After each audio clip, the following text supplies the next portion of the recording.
ಒಂದು ಗಿಡದೊಳಗೆ ಕಾಗಿ ಮನಿ ಕಟ್ಟಿತ್ತು, ಒಂದು ತತ್ತಿ ಇಟ್ಟಿತ್ತು. ಆ ತತ್ತಿ ಮೇಲೆ ಕುಂತು ಕಾವು ಕೊಡ್ತಿತ್ತು. ಅದು ಹಾರಿ ಹೋಗಿತ್ತು. ಅದೇ ಸಮಯದೊಳಗೆ ಒಂದು ಕೋಗಿಲೆ ಬಂತು. ಆ ಕಾಗೆಯ ಗೂಡಿನೊಳಗೆ ತನ್ನದು ಕೂಡ ಒಂದು ತತ್ತಿ ಇಟ್ಟು ಕೋಗಿಲೆ ಹಾರಿ ಹೋತು. ಬಂತು ಕಾಗೆ, ತತ್ತಿ ಒಂದಿದ್ದಿದ್ದಿಲ್ಲ, ಎರಡಿದ್ದು. ಓಹೋ, ಇದು ನಂದ ತತ್ತಿ ಇರಬಹುದು ಅಂತ ತಿಳ್ಕೊಂಡು ಎರಡೂ ತತ್ತಿ ಮೇಲೆ ಕುಂತು ಕಾವು ಕೊಡ್ತು ಕಾಗೆ. ದಿವಸಲ್ಲ, 2 ದಿವಸ ಅಲ್ಲ, ಹಲವಾರು ದಿವಸ ಕಾವು ಕೊಡ್ತು. ಮುಂದೆ ತತ್ತಿ ಒಡಿತು. ಎರಡೂ ಮರಿಗಳು ಹೊರಗೆ ಬಂದು, ಮರಿಗಳು ದೊಡ್ಡ ಆದಂಗೆ ಆ ಕಾಗಿ ಮರಿ ಕಾವು ಕಾವು ಅಂತ ಕರ್ಕಶವಾಗಿ ಕೂಗ್ತಿತ್ತು. ಕೋಗಿಲೆ ಮರಿ ಕುಹು ಕುಹು ಅಂತ ಇಂಪಾಗಿ ಕೂಗ್ತಿತ್ತು. ಇದು ಯಾರು ನೋಡಕತ್ತಿದ್ರು ಅಂತಂದ್ರೆ ಆ ತಾಯಿ ಕಾಗೆ ನೋಡಕತ್ತಿತ್ತು. ತನ್ನ ಮರಿನ ಒಮ್ಮೆ ನೋಡ್ತಿತ್ತು, ಕೋಗಿಲೆ ಮರಿನ ಒಮ್ಮೆ ನೋಡ್ತಿತ್ತು. ತನ್ನ ಮರಿನ ಒಮ್ಮೆ ನೋಡ್ತಿತ್ತು, ಕೋಗಿಲೆ ಮರಿನ ಒಮ್ಮೆ ನೋಡ್ತಿತ್ತು. ಇದು ನೋಡುವಾಗ ಅಲ್ಲಿ ಇನ್ನೊಬ್ಬರು ಪ್ರತ್ಯಕ್ಷ ಆದರು. ಯಾರು? ದೇವರು ಪ್ರತ್ಯಕ್ಷ ಆದರು. ಆ ದೇವರು ಆ ತಾಯಿ ಕಾಗೆಗೆ ಅಂತಾರಂತ, ಏ ತಾಯಿ ಕಾಗೆ, ನೋಡು ನಿನ್ನ ಮಗು ಕಾವ್ ಕಾವಂತ ಕೆಟ್ಟದಾಗಿ ಕೂಗ್ತದ. ಕೋಗಿಲೆ ಮರಿ ಎಷ್ಟು ಇಂಪಾಗಿ ಕುಹು ಕುಹು ಅಂತ ಕೂಗ್ತದ.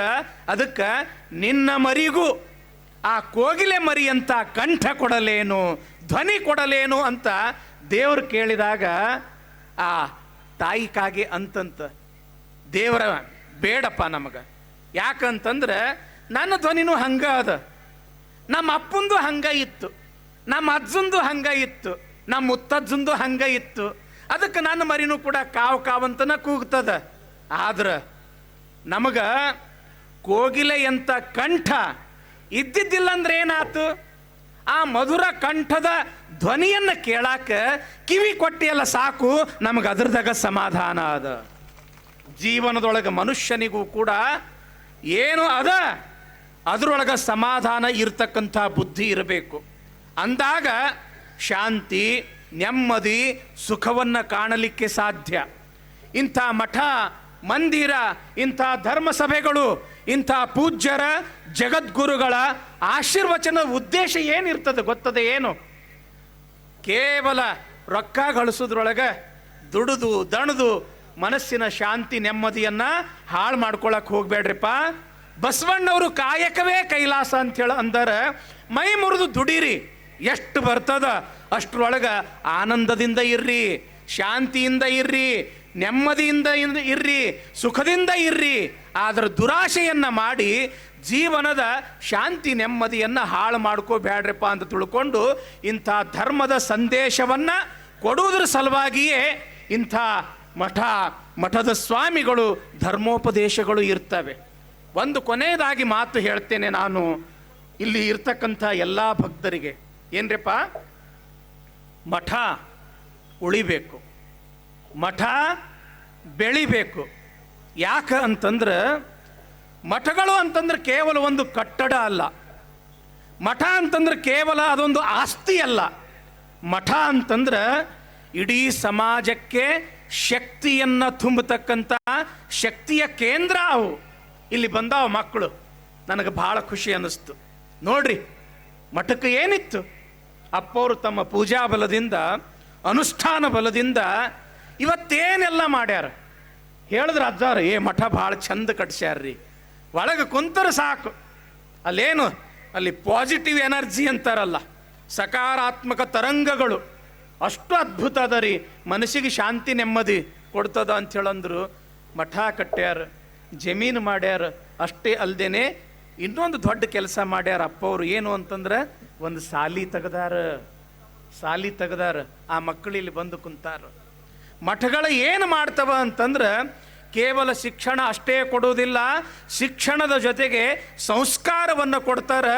ಹೆಂಗ ಅಂತಂದ್ರೆ ನಾಳೆ ಮಕ್ಕಳು ದೊಡ್ಡವರಾದ ಮೇಲೆ ಅವರು ಡಾಕ್ಟರ್ ಆಗಲಿ, ಇಂಜಿನಿಯರ್ ಆಗಲಿ, ವಕೀಲರಾಗಲಿ, ರಾಜಕಾರಣಿ ಏನೇ ಆಗಲಿ, ಅವು ಅನ್ಬೇಕು, ಅಪ್ಪಗ ಅಪ್ಪ ಅನ್ಬೇಕು, ಗುರು ಹಿರಿಯರಿಗೆ ಕಿಮ್ಮತ್ತು ಕೊಡಬೇಕು.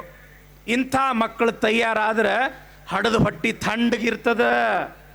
ಯಾವಾಗ ಹೆಂಡತಿ ಮಗ್ಗಲಕ್ಕೆ ಬಂದಳು, ಅವ್ವ ಅಪ್ಪನ ಹೊರಗೆ ಹಾಕಿದ್ರೆ ಹಡ್ದವ್ರ ಹೊಟ್ಟಿ ತಣ್ಣಗಿರ್ತದೇನು? ಇರಾಕ ಸಾಧ್ಯ ಇಲ್ಲ. ಅದಕ್ಕೆ ಆ ಮಕ್ಕಳಿಗೆ ಒಳ್ಳೆಯ ಸಂಸ್ಕಾರ ಅನ್ನೋದು ಭಾಳ ಮುಖ್ಯ ಇರ್ತದೆ. ನಿಮಗೊಂದು ಮಾತು ಹೇಳ್ತೀನಿಪ್ಪ. 1908ನೇ ಇಸ್ವಿಯೊಳಗೆ 21,300 ಮಠಗಳಿದ್ದು, ಕರ್ನಾಟಕ, ಮಹಾರಾಷ್ಟ್ರ, ಆಂಧ್ರ, ಎಲ್ಲ ತಮಿಳ್ನಾಡು ಸೇರಿ.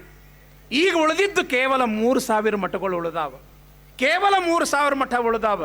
ಆ 3,000 ಮಠದೊಳಗೆ 2,000 ಮಠಕ್ಕೆ ಸ್ವಾಮಿಗಳು ಅದಾರ. ಇನ್ನೂ 1,000 ಮಠ ಹಾಳಾಗಿ ಹೋಗಾಕತ್ತವ. ಇವತ್ತು ನಮ್ಮ ಧರ್ಮ ಯಾಕೆ ನಾಶವಾಗಿ ಹೋಗಾಕತ್ತದ, ಯಾಕೆ ಅಧಪತನಕ್ಕೆ ಬೀಳಾಕತ್ತವ ಅಂತಂದ್ರೆ ಮಠಗಳು ಹಾಳಾಗಿದ್ದ ಕಾರಣಕ್ಕಾಗಿ ಸಮಾಜ ಹಾಳಾಗಕತ್ತದ. ಮಠಗಳು ಎಷ್ಟು ಇರ್ತಾವ ಅಷ್ಟು ಸಮಾಜಕ್ಕೆ ಸಂಸ್ಕಾರ ಇರ್ತದ, ಆಚಾರವಿರ್ತದ, ವಿಚಾರ ಇರ್ತದ. ಏ ತಮ್ಮ, ಹಣಿ ಮೇಲೆ ವಿಭೂತಿ ಹಚ್ಕೋರು, ಕೊಳ್ಳಾಗ ರುದ್ರಾಕ್ಷಿ ಹಾಕೋ, ಲಿಂಗ ಕಟ್ಕೋ, ಲಿಂಗ ಪೂಜೆ ಮಾಡ್ಕೋ, ಅವ್ವ ಅಪ್ಪನ ಕಾಲಿಗೆ ನಮಸ್ಕಾರ ಮಾಡು, ಗುರು ಹಿರಿಯರಿಗೆ ಕಿಮ್ಮತ್ತು ಕೊಡು, ಮಾತೃದೇವೋ ಭವ, ಪಿತೃದೇವೋ ಭವ, ಆಚಾರ್ಯ ದೇವೋ ಭವ, ಅತಿಥಿ ದೇವೋ ಭವ ಅಂತ ಬುದ್ಧಿ ಹೇಳ್ತಕ್ಕಂಥ ಸ್ವಾಮಿಗಳೇ ಇದ್ದಿದ್ದಿಲ್ಲ ಅಂತಂದ್ರೆ ಸಮಾಜ ಹಾಳಾಗ್ತದ. ಅದಕ್ಕೆ ಇವತ್ತು ಮಸೂತಿ ಅಷ್ಟೇ ಅಲ್ಲ, ಸುತ್ತಮುತ್ತ ಗ್ರಾಮಗಳು ಭಾಳ ಪುಣ್ಯ ಮಾಡ್ಯಾವ. ಯಾಕೆ ಭಾಳ ಪುಣ್ಯ ಮಾಡ್ಯಾವ ಎಲ್ಲ ಊರ ಅಂತಂದ್ರೆ ಪ್ರಭುಕುಮಾರ ಶಿವಾಚಾರ್ಯರಂಥ ಒಬ್ಬ ಯೋಗ್ಯ ಸ್ವಾಮಿಗಳನ್ನು ಪಡ್ಕೊಂಡರಲ್ಲ, ಅದಕ್ಕೆ ಈ ಊರುಗಳೆಲ್ಲ ಭಾಳ ಪುಣ್ಯ ಮಾಡ್ಯಾವ. ಅದಕ್ಕೆ ಆ ಪೂಜ್ಯರ ಮೇಲೆ ಭಕ್ತಿಯನ್ನು ಇಟ್ಟು, ಶ್ರದ್ಧೆಯನ್ನು ಇಟ್ಟು, ಧರ್ಮದ ಕಾರ್ಯಗಳನ್ನು ಮಾಡ್ತಾ, ಸಮಾಜದ ಅಭಿವೃದ್ಧಿಯನ್ನು ಮಾಡ್ತಾ, ಪರಸ್ಪರ ಯಾವುದೇ ಜಾತಿ ಭೇದ ಭಾವ ಮಾಡದೆ ನಾವೆಲ್ಲರೂ ಕೂಡ ಪರಮಾತ್ಮನ ಮಕ್ಕಳು ಅನ್ನೋ ರೀತಿಯೊಳಗೆ ಒಂದಾಗಿ ಚೆಂದಾಗಿ ಬಾಳಿ ಬದುಕಿದ್ರೆ ಈ ಭೂಮಿ ಮೇಲೆ ನಾವು ಹುಟ್ಟಿದ್ದು ಸಾರ್ಥಕ ಎಂಬತಕ್ಕಂಥ ಮಾತನ್ನು ಹೇಳಿ ನಮ್ಮ ನುಡಿಗಳಿಗೆ ವಿರಾಮ ಕೊಡ್ತೇವೆ.